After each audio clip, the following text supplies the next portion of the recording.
আসসালামু আলাইকুম। Welcome to my YouTube channel Masum creative solve. আবার নতুন ভিডিওতে তোমাদের সকলকে স্বাগতম। আজকের আলোচনার বিষয় খুবই গুরুত্বপূর্ণ এবং আলোচনার টপিকস হচ্ছে ব্যাগ ও ত্বরণ সম্পর্কে, যা ফিজিক্সের দ্বিতীয় অধ্যায় গতি অধ্যায়ের প্রশ্ন। তো আমরা প্রথমেই ব্যাগ সম্পর্কে আলোচনা করব। ব্যাগ ও ত্বরণ সম্পর্কে আজকের এই ভিডিওতে সম্পূর্ণ বিস্তারিত আলোচনা করব। প্রথমে আমরা ব্যাগের সংজ্ঞায় আসব। ব্যাগের সংজ্ঞা আমরা বিভিন্ন উপায়ে দিতে পারবো, বিভিন্নভাবে দিতে পারবো, যে যেভাবেই দিতে পারো না কেন, কিন্তু উপযুক্ত সংজ্ঞা হতে হবে। যেমন হচ্ছে সময়ের সাথে বস্তুর সরণের হারকেই ব্যাগ বলে, অথবা প্রতি সেকেন্ডে বস্তুর সরণের হারকেই ব্যাগ বলে, বা প্রতি সেকেন্ডে একটা বস্তু যে দূরত্ব অতিক্রম করছে তাকে ব্যাগ বলে।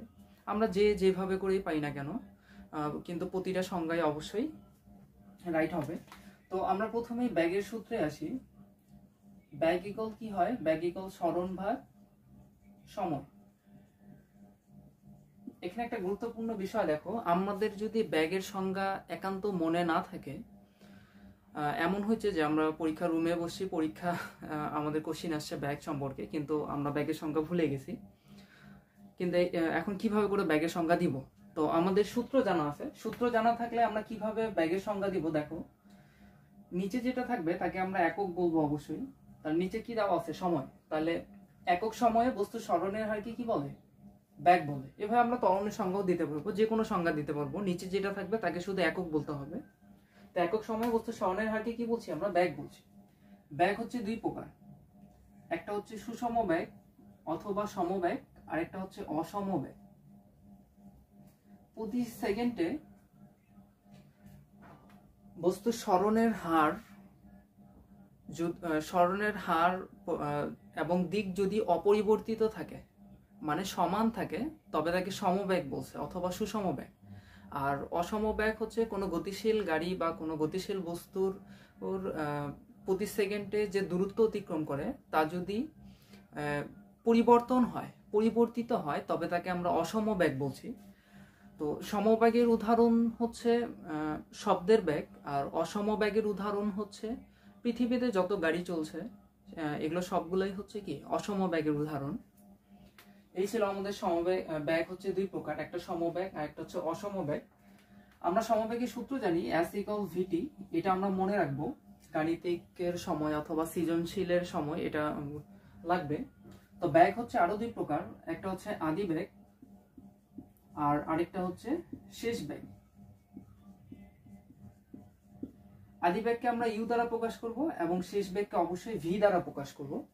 তো আদি ব্যাগ কি?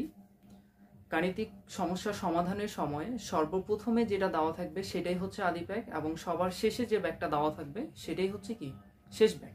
কিন্তু এখানে একটা গুরুত্বপূর্ণ কোশ্চিন আছে, সেটা হচ্ছে দেখো, যদি কোশ্চিনে আমাদের স্থির উল্লেখ থাকে, যে স্থির অবস্থান থাকে একটা গাড়ি 10 সেকেন্ড সময়ে 5 মিটার দূরত্ব অতিক্রম করে, অনেক কিছু বলছে, কিন্তু যদি শুধু স্থির উল্লেখ থাকে, তাহলে আমাদের ইউ ইকুয়াল কত হবে? অবশ্যই ইউ ইকুয়াল 0 হবে।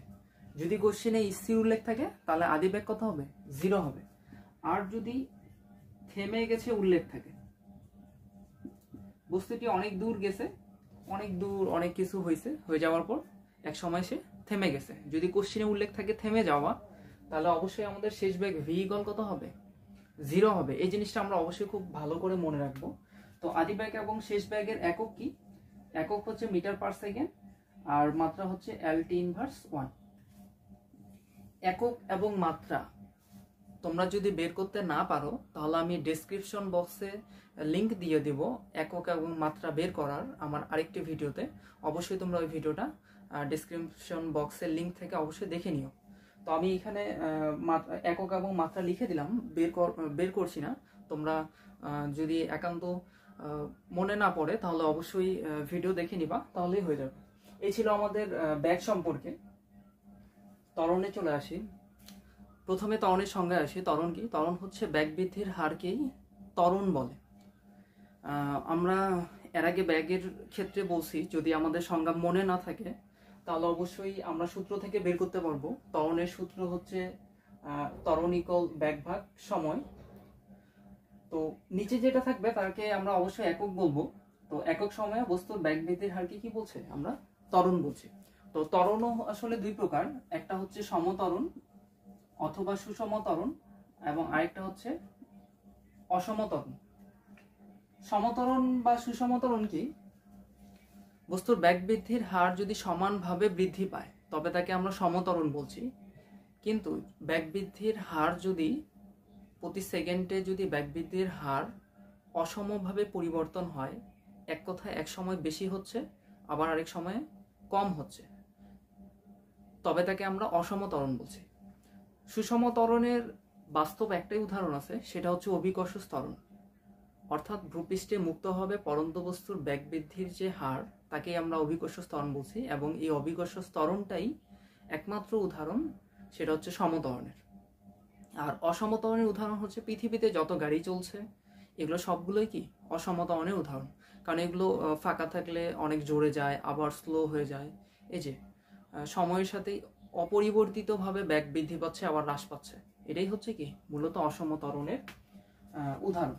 তো ত্বরণকে আমরা অবশ্যই ছোট হাতের এ দ্বারা প্রকাশ করা হয়, A equal V minus U by T, এটা হচ্ছে আমাদের ত্বরণের সূত্র। তো এখানে কোশ্চেন এমন আসে, আমি একটা ছক দেখাই, লেখচিত্র।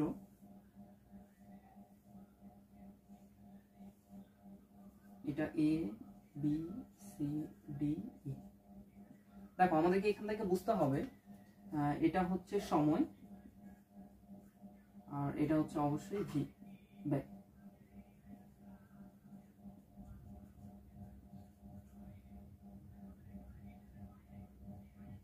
দেখো এখানে এ থেকে বি যখন গাড়িটা যাচ্ছে তখন কিন্তু দেখো বেগ বৃদ্ধি পাচ্ছে, তাহলে অবশ্যই এ থেকে বিটা গাড়িটা কি হয়েছে?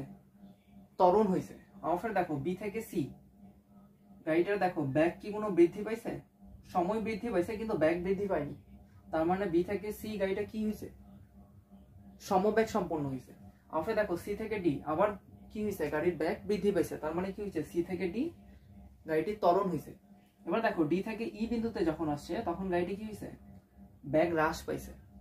আমি এখানে আরেকটা জিনিস বলি, যখন বেগ বৃদ্ধি পাবে তখন তাকে আমরা ত্বরণ বলছি। সময়ের সাথে যখন বেগ বৃদ্ধি পাচ্ছে তখন আমরা তাকে ত্বরণ বলছি, কিন্তু সময়ের সাথে যখন বেগ হ্রাস পাচ্ছে তখন আমরা তাকে কি বলবো? তখন আমরা তাকে অবশ্যই মন্দন বলবো। মন্দন, অর্থাৎ মন্দন হচ্ছে কি মাইনাস আর ত্বরণ হচ্ছে অবশ্যই প্লাস। তার মানে বেগ বৃদ্ধির হারকে আমরা ত্বরণ বলছি আর হ্রাসের হারকে অবশ্যই মন্দন বলছি। তো ডি থেকে ই বিন্দু যখন গাড়িটা আসছে তখন দেখো বেগ হ্রাস পাইছে, তখন কি হয়েছে? অবশ্যই ডি থেকে ই বিন্দুতে মন্দন হয়েছে। যেমন আরেকটা কোশ্চেন এমন হয় যে আমরা যখন একটা বস্তুকে উপর থেকে নিচে ফেলাই তখন কি হয়? ত্বরণ হয়। আর যখন আমরা একটা বস্তুকে নিচ থেকে উপরে নিক্ষিপ্ত করি, নিক্ষিপ্ত বস্তুর ক্ষেত্রে অবশ্যই কি হবে? মন্দন হবে। এটা এই এক্সাম্পলটা অবশ্যই মনে রাখবা। এখানে একটা কোশ্চেন আছে অনুধাবনমূলক, খুবই কমন কোশ্চেন, সেটা হচ্ছে যে বস্তুর বেগ বৃদ্ধি না পেলে বা বস্তুর বেগ যদি শূন্য হয় তাহলে ত্বরণ কি হয়? দেখো আমাদের সংজ্ঞায় কি জানি? আমরা সংজ্ঞা জানি, সূত্র জানি হচ্ছে ত্বরণ ইকুয়াল বেগ ভাগ সময়। এখন আমাদের বেগ যদি শূন্য হয় তাহলে এখানে হচ্ছে সময়, অর্থাৎ শূন্য ভাগ সময় মানে কত? শূন্য। তার মানে এই কোশ্চেনের অ্যান্সার হচ্ছে আমাদের ত্বরণের সংজ্ঞাতেই দেওয়া আছে, যদি বেগ বৃদ্ধির হারকে কি বলছি? আমরা ত্বরণ বলছি। এখানে তো বেগ হচ্ছে শূন্য, তাহলে তো এখানে ত্বরণের কোনো অপশনই আসে না, ত্বরণের কোনো কথাই আসে না, কারণ এখানে তো ব্যাগই শূন্য, ব্যাগ হয়ই নাই, বৃদ্ধি পাওয়া তো দূরের কথা, ব্যাগই হয়নি, তাহলে অবশ্যই কি হবে? ত্বরণ জিরো হবে। এটা খুব মনে রাখবা। এই কোশ্চেনগুলো গাণিতিকের জন্য খুবই ইম্পর্টেন্ট, কারণ গাণিতিক করার সময় আমাদেরকে ছোট ছোট জিনিস মনে রাখতে হয়, আর এই ছোট ছোট জিনিসগুলো আমরা মনে রাখলে অবশ্যই পরবর্তীতে এগুলোই কাজে লাগবে। গাণিতিক করার সময় সৃজনশীল কোশ্চেন যখন সলভ করব, সমাধান করব, তখন এগুলোই লাগবে। তো ভিডিওটি ভালো লাগলে অবশ্যই বন্ধুদের সাথে শেয়ার করবা, এবং ডেসক্রিপশন বক্সে একক এবং মাত্রা বের করার লিঙ্ক দিয়ে দিচ্ছি, ভিডিওটি অবশ্যই দেখে নিও।